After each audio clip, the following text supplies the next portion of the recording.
Advantages बहुत simple से हैं और ये पॉइंट हम पहले भी स्टडी कर चुके हैं कि अगर हम कंप्यूटर की टेक्नोलॉजी का हेल्प लेते हैं या टैली पे काम कर रहे हैं तो डेफिनेटली हमारा जो काम है बहुत स्पीड से होने वाला है, स्पीड से होने वाला है। और दूसरी बात, उसके अंदर बहुत शुद्धता होने वाली है, ठीक है, क्योंकि आप काफ़ी सारी डेटा को एक साथ प्रोसेस कर सकते हो, कैलकुलेशन कर सकते हो। आपका काम जर्नल में एंटर होते ही बाकी जगह पे आपके काम की एंट्री अपने आप हो जाती है।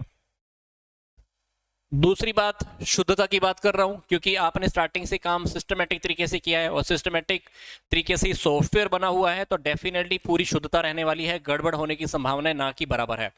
जब तक अकाउंटेंट गड़बड़ नहीं करेगा तब तक गड़बड़ नहीं होगी, प्रॉपर तरीके से काम चलता रहेगा।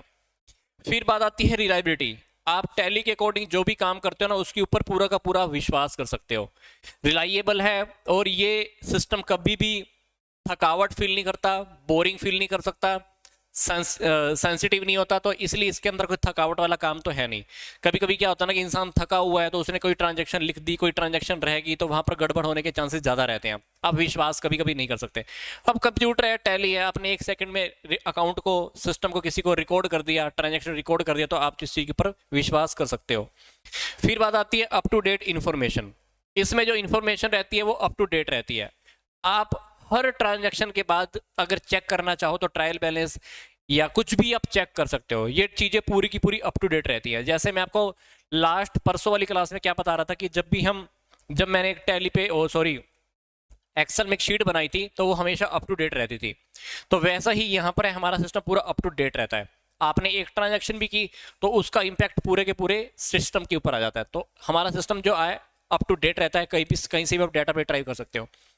फिर हमारी जो क्वालिटी का जो वर्क है वो बेटर होता है, ठीक है, मतलब पूरा एक्यूरेट है, मैनुअल जॉब से ज़्यादा अच्छा है, तो क्वालिटी ज़्यादा अच्छी रहती है हमारे काम की। फिर हमारी जो ऑपरेटिंग कॉस्ट है ना वो कम से कम रहती है, ठीक है, मतलब जॉब के ऊपर हमारा जो खर्चा रहता है, क्योंकि पहले अपने को मान लो एक काम करने के लिए 5 बंदे रखने पड़ रहे हैं और वो काम अब एक छोटा सा सॉफ्टवेयर कर रहा है।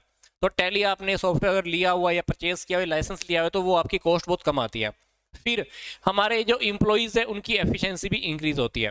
कभी कभी तो क्या होता है कि एक एक चीज़ को याद रखना पड़ता है, कौन सी चीज़ हमने रिकॉर्ड की नहीं की, बट इसके अंदर क्या है, एक ही पर्सन को हमने बिठा रखा है, उसको टैली के बारे में मान लो ज़्यादा नॉलेज भी नहीं है बट उसको रिकॉर्ड करना आता है। और महीने में मान लो एक मेन अकाउंटेंट भी अगर चक्कर लगा दे तो इस अकॉर्डिंग भी हमारा काम बहुत ईजी हो जाता है। तो कहीं ना कहीं हमारे इंप्लॉइज की एफिशिएंसी इंक्रीज होती है। स्टोरेज एंड रिट्राइवल, ये बात तो मैंने आपको पहले भी बता दी। आपका जो डेटा होता है वो पूरा बैकअप बनता रहता है और उस बैकअप को आपने कभी भी रिट्राइव करना है, वापस एक्सेस करना है, रिस्टोर करना है, तो वो भी हो जाता है। फिर ऑटोमेटिक डॉक्यूमेंट प्रोडक्शन, हमारी जो रिपोर्ट्स होती हैं लाइक कैश बुक है, ट्रायल बैलेंस है, प्रॉफिट एंड लॉस काउंट है, बैलेंस शीट है, ये सारे के सारे अपने आप ही अप टू डेट हो जाते हैं और बनते रहते हैं। MIS रिपोर्ट, और हमारे पास जो रिपोर्टिंग सिस्टम है, रिपोर्टिंग सिस्टम के बेस पर जो मैनेजमेंट ने प्लानिंग करनी होती है, कंट्रोलिंग करनी होती है, तो वो डेटा भी उनको टाइम टू टाइम प्रोवाइड होता रहता है, जिसके अकॉर्डिंग वो फ्यूचर के डिसीजन ले सकते हैं।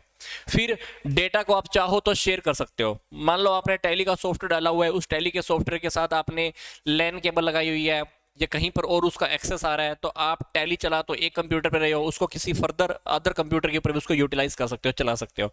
तो डेटा शेयरिंग भी कर सकते हो। अदरवाइज आप किसी भी टैली का, किसी भी कंपनी का बैकअप लेकर वो बैकअप किसी और कंप्यूटर में डाल दो तो वहाँ बैकअप का कहीं ना कहीं वहाँ पे भी यूज कर सकते हैं, तो डेटा शेयरिंग भी हो जाती है। फिर रिकॉर्डिंग आपकी एक साथ होती रहती है। मान लो बहुत सारे कंप्यूटर के ऊपर एक ही टैली चल रही है ना, तो वो मान लो 10 बंदे एक साथ काम कर रहे हैं तो 10 बंदों का डेटा एक साथ रिकॉर्ड कर लेगा वो साइमल्टेनियस। क्वेरीज कहता है कि काफी सारी क्वेरीज के भी आप रिप्लाई एक साथ कर सकते हो।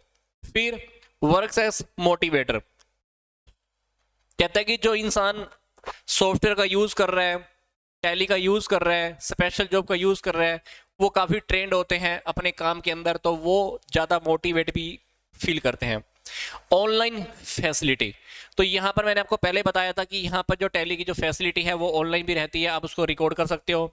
फिर ये सिस्टम जो है वो काफी सारे बिजनेस के साथ डील कर सकता है, मतलब स्टार्टिंग में मान लो आपका बिजनेस छोटा सा था, आपने टैली इंस्टॉल कर दी, अब आपका बिजनेस बड़ा हो रहा है, बिजनेस और ज्यादा बड़ा हो रहा है, तो आपकी मतलब एक दिन में पहले ट्रांजैक्शन होती है आपके पास 4-5, अब ट्रांजैक्शन हो लेगी 40-50, थोड़े दिनों में आपकी ट्रांजैक्शन एक दिन में होगी 400-500। तो सबको काम करना उसको टैली वाले को आता है, तो उसको डेटा के ऊपर काम करना तो मुश्किल नहीं है।